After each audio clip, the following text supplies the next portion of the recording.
ഞാൻ പറയട്ടെ, വിശന്ന് കാട്ടാ കുഴപ്പമില്ല, ബൈബിളിൽ പറയുന്നുണ്ട്. വിശന്ന് കാട്ടാ പറഞ്ഞിട്ടുണ്ട്. പല നടന്മാരും പറഞ്ഞിട്ടുണ്ട് ഇവര് കാരണം ഒരുപാട് അന്ന ഇതിനെക്കാട്ടും അന്ന ഞാൻ ചോദിക്കുന്നത് ഹേമ കമ്മിറ്റി റിപ്പോർട്ട് അവിടെ പോയി. അതല്ലേ എവിടെ പോയി ഹേമ കമ്മിറ്റി റിപ്പോർട്ട് എവിടെ പോയി? ഹേമ കമ്മിറ്റി റിപ്പോർട്ടിന്റെ ഭാഗമായിട്ട് ഒരുപാട് മൊഴി കൊടുത്ത നടിമാര് അവര് മുന്നോട്ട് വരാൻ തയ്യാറാണ്. എന്തുകൊണ്ട് വേറെ കാര്യം ചോദിക്കാം എന്തുകൊണ്ട് പാർവതി തിരുവോത്ത് ആരാ കാസ്റ്റിംഗ് ഹൗസ് അപ്രോച്ച് ചെയ്യുന്നത് പറയാത്തതാ? പാർവതി തിരുവോത്ത് പറയണ്ടേ കാസ്റ്റിംഗ് ഹൗസ് നടന്നിട്ടുണ്ട്. ആരാ കാസ്റ്റിംഗ് ഹൗസ് നടത്തിയെന്ന് പറയുന്നില്ല. കാരണം പറഞ്ഞാൽ ജീവനോട് ഇരിക്കില്ല. പറഞ്ഞു കഴിഞ്ഞാൽ ജീവനോട് ഇരിക്കാം. ഇന്ന് ശാന്ത തോമസിന്റെ അവസ്ഥ എന്താണ്? ശാന്ത തോമസിന്റെ അവസ്ഥ അവർ പറയും മുഴുവൻ സത്യങ്ങളാണ്. അവർ ഒതുക്കി വെച്ചിരിക്കുക. ശാന്ത തോമസ് ജനുവൻ, എനിക്ക് ശാന്ത പണ്ടുള്ള അറിയാം. ശാന്ത തോമസ് ജനുവനാണ്. അവർ ഒതുക്കിയിരിക്കുകയല്ലേ. അത് അവരുടെ ആൾക്കാർ ഇൻഫ്ലുവൻസ് ചെയ്യാൻ പറ്റില്ലേ? മെജോറിറ്റി അവരുടെ പ്രൊഡ്യൂസേഴ്സിനാണ്. മെജോറിറ്റി ശരിയാവണമില്ല. ഇവര് മെജോറിറ്റി ഇൻഫ്ലുവൻസ് ചെയ്തായിരിക്കും. ഞാൻ പറ്റാം ഒരു സമൂഹത്തിലെടുത്ത ഭൂരിഭാഗം ആൾക്കാരും മെജോറിറ്റി ആൾക്കാരും സെൻസ് ഇല്ലാത്തവരാണ്. വിവരം ബുദ്ധിയുള്ളവർ കുറച്ചുപേരേ ഉള്ളൂ. മെജോറിറ്റി കൊണ്ട് പറയാൻ പറ്റില്ല. അതാണ് ഡെമോക്രസിയുടെ ഏറ്റവും കുഴപ്പം. എന്റെ കാര്യമല്ല പറഞ്ഞ ഞാൻ പറയട്ടെ, പൃഥ്വിരാജ് ഒരു കാലം സത്യം പറഞ്ഞപ്പോൾ ഒതുക്കിയില്ലേ? പണ്ട് അങ്ങനെ ഒതുക്കിയിട്ടുണ്ട്. മമ്മൂട്ടി മോഹൻലാൽ കുറിച്ച് പറഞ്ഞപ്പോൾ ശരിക്കും ഒതുക്കിയില്ല. പാർവതി തിരുവോത്ത് ഒതുക്കി. ഇന്നിപ്പോ ശാന്ത തോമസ് ഒതുക്കി. സത്യം പറഞ്ഞാൽ എല്ലാവരും ഒതുക്കുകയാണ്. പൃഥ്വിരാജ് ഇപ്പം മാറി, പഴയ ആളല്ല. പുള്ളി പണ്ട് പുള്ളി ആദ്യകാലത്ത് വന്ന സമയത്ത് പുള്ളി സ്ട്രഗിൾ ചെയ്യാനുള്ള കാരണം എന്താണ്? പുള്ളി പല സത്യങ്ങൾ പറഞ്ഞുകൊണ്ടാണ്. ഇന്ന് പുള്ളി പ്രാക്ടിക്കലായി. പുള്ളി ഇപ്പം മമ്മൂട്ടി മോഹൻലാൽ മണിയടിച്ച് നടക്കുകയാണ്. ഇതെന്നെയാണ് പാർവതി തിരുവോത്ത് ഇപ്പം എന്തെങ്കിലും പറയണ്ടോ? ഒരിടയ്ക്ക് എന്തൊക്കെ പറഞ്ഞു അവർ ഒതുക്കി കളഞ്ഞില്ലേ? അത് തന്നെയാണ് ഇപ്പം സാന്ദ്ര തോമസ് സംഭവിക്കുന്നത്. സാന്ദ്ര തോമസ് ഇവൻ എല്ലാവരും പേരുമാണ്. സാന്ദ്ര പറഞ്ഞ മുഴുവൻ ശരി. എനിക്ക് പിന്നെ സാന്ദ്രയുടെ പോസിറ്റീവ് പറഞ്ഞെന്തറിയോ? സാന്ദ്രയ്ക്ക് പൈസ ഉണ്ട്. അതുകൊണ്ട് ഈ ലൈനിൽ പുറത്തു പോയാലും കുഴപ്പമില്ല. ബാക്കിയുള്ളവർ അത് വഴങ്ങേണ്ടി വന്നു. ഇപ്പം സാന്ദ്ര തോമസിന് കാശുണ്ട്. കാശുള്ളതുകൊണ്ട് അവർക്ക് ഈ ഫീൽഡിൽ കുഴപ്പമില്ല. അവർ പണ്ടേ പറഞ്ഞിട്ടുണ്ട് പല കാര്യം. പണ്ടേ പറയാം അവരുമായി ബന്ധപ്പെട്ട കാര്യങ്ങൾ എല്ലാം അവർ പറഞ്ഞിട്ടുണ്ട്. അതുകൊണ്ടാണ് വിജയ് ബാബുവായിട്ട് തെറ്റായത്. അവര് പണ്ട് മുതലേ അവരെ എനിക്ക് പെരിച്ചായ മുതലേ അറിയാം.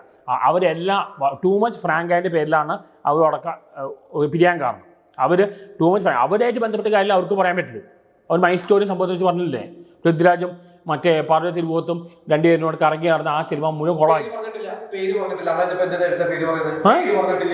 പേര് പറഞ്ഞിട്ടില്ല, പക്ഷെ ക്ലിയർ ആണതാ. അത് ആ കേസ് മമ്മൂട്ടിയുടെ അടുത്ത് എത്തിയാണ്. എന്നിട്ട് WCC എടുത്തില്ല. അതാ പേര് ശാന്ത പറഞ്ഞിട്ടില്ല, പക്ഷെ അല്ലാത്ത ആൾക്കാർ പറഞ്ഞിട്ടുണ്ടാ.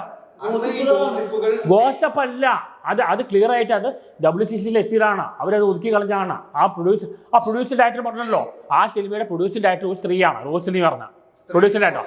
അവര് പറഞ്ഞു. അപ്പൊ നിങ്ങളിപ്പോ എന്നോട് പേര് പറയാൻ പറയുന്നത് എന്തിനാണ്? അതെ, എന്നോട് പേര് പറയാത്തത് എന്താണ്? നിങ്ങൾക്ക് പേരറിയില്ലേ? ആരൊക്കെയാണ് നിങ്ങൾക്ക് പേരറിയില്ലേ? ഏതൊക്കെ മീഡിയയുടെ പേരാണ് എൻ്റെ നാവലിന് വേണ്ടത് നിങ്ങൾക്ക് അറിയാം. നിങ്ങൾക്കും അറിയാം, എനിക്കും അറിയാം. ഏതൊക്കെ മീഡിയയുടെ പേരാണ് എൻ്റെ നാവിന് വരുന്നത് നിങ്ങൾക്ക് കൃത്യമായിട്ട് അറിയാം. വേറെ ഇവിടെ ഇന്ന് ചൂടായതുകൊണ്ടാണ്, അല്ലാതെ എന്ത് വേർക്കണം ഉള്ള ആരെങ്കിലും പറയട്ടെ. നിങ്ങളെ ഞാൻ പറയട്ടെ സാറ്റലൈറ്റ് മീഡിയ അങ്ങനത്തെ മീഡിയാസ് വെച്ച് പറയുകയാണെങ്കിൽ ശരിയാണ്. അവർക്ക് കോടികൾ ഉണ്ടാക്കുന്ന കോർപ്പറേറ്റ് കമ്പനികളാണ്. ഇവരെ മീഡിയ എന്ന് പോലും പറയാൻ പറ്റില്ല. ഇവർ പാപ്പരാശികളാണ്. ഇയാൾ പറഞ്ഞ പോലെ, ഷാബുൻ പറഞ്ഞ പോലെ പാപ്പരാശികളാണ്. ഇവർ ജേർണലിസം പഠിച്ചിട്ടില്ല, ഒന്നുമില്ല. ഇവർ ഒരു മൊബൈൽ ഇല്ല, അങ്ങനെ പറയുന്നില്ല. ഇവർ വെറുതെ മൊബൈൽ കൊണ്ട് നടക്കുന്ന ആൾക്കാരാണ്. സമ്മതിച്ചോ? എന്താണ് ഇവർക്ക് ജേർണലിസ്റ്റിന്റെ എത്തിക്സ് ഒന്നും അറിയില്ല. അല്ല, ഇന്ന് ആർക്കും മീഡിയക്കാരനാവാം. ഒരു മൊബൈൽ ഫോൺ ഉണ്ടെങ്കിൽ പണ്ടത്തെ പോലെയല്ല, അത് എളുപ്പമാണ്. ഇവിടെ വനിതാ ടീമിൽ നടക്കുന്ന റിവ്യൂ അല്ല, കോമാളിത്തരമാണ്.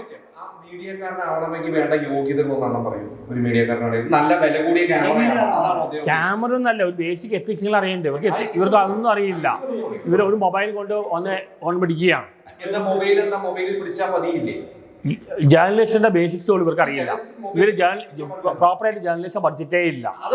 ജേർണലിസം വേണം, ആ ജേർണലിസം പഠിക്കണം, ആലോചിച്ച് അറിയണം. വെറുതെ ഇതിപ്പോ ഒരു ബന്ധമില്ലാത്ത ആൾക്കാർ മൊബൈൽ കൊണ്ട് വരികയാണ്.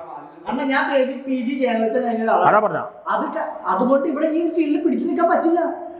അതല്ലേ പറഞ്ഞാൽ എല്ലായിടത്തും സ്ട്രീറ്റ് ഇപ്പം എൻ്റെ റിവ്യൂ ആർക്കും വേണ്ട, എൻ്റെ റിവ്യൂ ആർക്കും വേണ്ട, എല്ലാവർക്കും വേണ്ട. ഇപ്പം എന്തുകൊണ്ട് Allen Jose Pereira review വേണ്ടല്ല?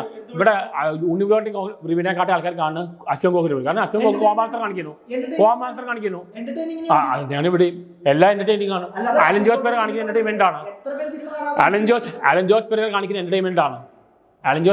Entertainment ആണ്. എന്റർടൈൻമെന്റ് ആൾക്ക് വേണ്ടത്. അലൻ ജോസ് പെരേര കാണിക്കുന്ന പ്യൂർലി ഉണ്ട്. ഞാൻ എന്റർടൈൻമെന്റ് ചെയ്യാത്തതുകൊണ്ട് ഞാൻ ഔട്ടായി. അയാളുടെ പേര് കൊണ്ടിരുന്നത് അണ്ണന്റെ കേസ് പറയുന്നത് ഞാൻ ചോദിക്കുന്നു, അണ്ണൻ റിവ്യൂ പറഞ്ഞത് എന്തിന്റെ ബേസിലാണ്? ഏത് റിവ്യൂ? സിനിമയുടെ റിവ്യൂ പറഞ്ഞത് എന്തിന്റെ ബേസിലാണ്? ആറാടുകയാണെന്ന് പറഞ്ഞു വന്നത് അത് ഞാൻ അറിയാതായതാണ്. പഠിച്ചിട്ടാണോ? ലാലേട്ടൻ പറഞ്ഞിട്ടുണ്ട് ഒരു ഇന്റർവ്യൂല്, റിവ്യൂ പറയുന്ന ഒരാള് ഇതിനെക്കുറിച്ച് ഞങ്ങളെല്ലാം പറയുന്ന ഒന്നും റിവ്യൂ അല്ല. ഞാനോ കോക്ക് പറയുന്ന പോലും റിവ്യൂ അല്ല, അഭിപ്രായങ്ങളാണ്. ഇവിടെ അങ്ങനെ റിവ്യൂ എനിക്ക് വേൾഡ് സിനിമയിൽ കണ്ട് അതിനെക്കുറിച്ച് ആധികാരികമായിട്ട് നോളജ് ഉണ്ടാവണം. ഞാൻ മൂവി റിവ്യൂ പറയുന്നത്, ഞാൻ ഫിലിം ക്രിട്ടിക്കൊന്നല്ല. ആണ്. ഞാൻ ഒരിക്കലും ഈ പടം കാണരുതെന്ന് പറഞ്ഞിട്ടില്ല.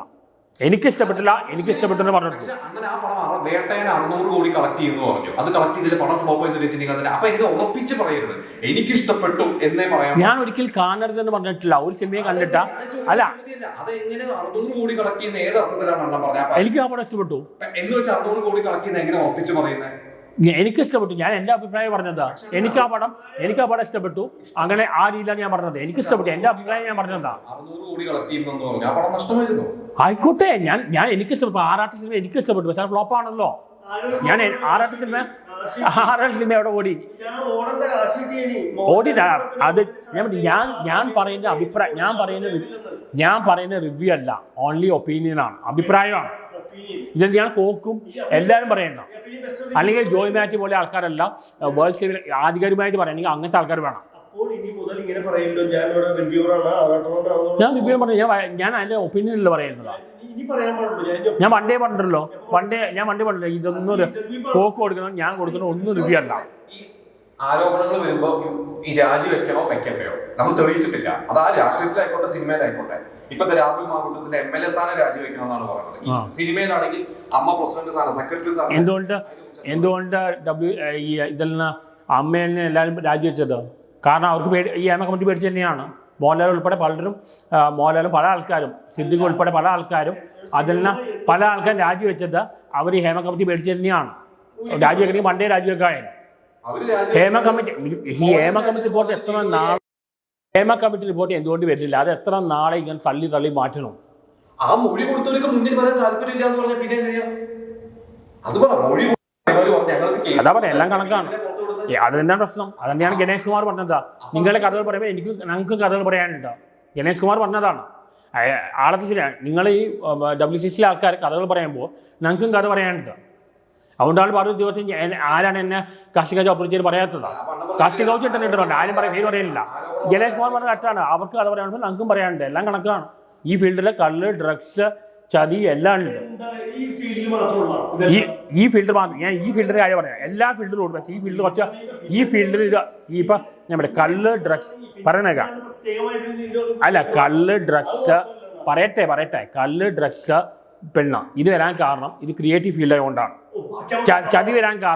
ചതി വരാൻ കാരണം ബിസിനസ് ആയതുകൊണ്ടാണ്. എല്ലാ ഫീൽഡിലും പ്രശ്നമുണ്ട്. പക്ഷേ ഈ ഫീൽഡ് ഇത് കുറച്ച് കൂടുതലാണ് മാത്രമേ ഉള്ളൂ.